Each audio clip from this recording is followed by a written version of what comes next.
It should go without saying that anytime you run the football well and gain a nice chunk of yardage, that means the offensive line did their job and did it really well. But let's give them a little more credit than that. Going over line shifts, all those things that go along with it. And yet you still have to be physical, and that's what they did on the first play.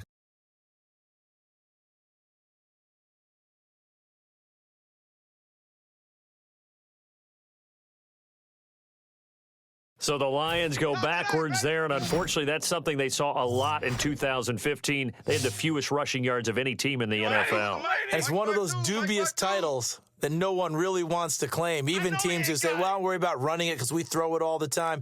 Being able to run it when you want to.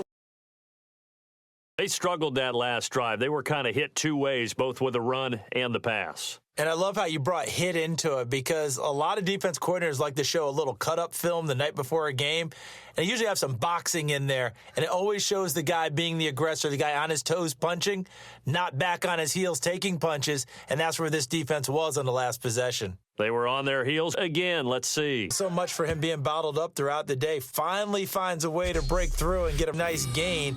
The defense had felt great about what they had going. Now they've got to turn their attention to getting it back in that direction. Can they bottle him up again? Because I'd say after that run, confidence is pretty high for him.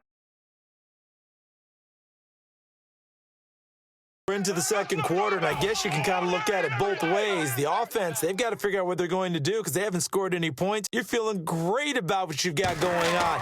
The only concern you have, if you get to the half, what adjustments will the offense make to try to defeat you? Well, their offense has struggled for sure, but they get the field goal here and at least get on the board before half. And that's not something we should underestimate, because just getting points on the board can sometimes have a settling effect on a team, helps them start their comeback.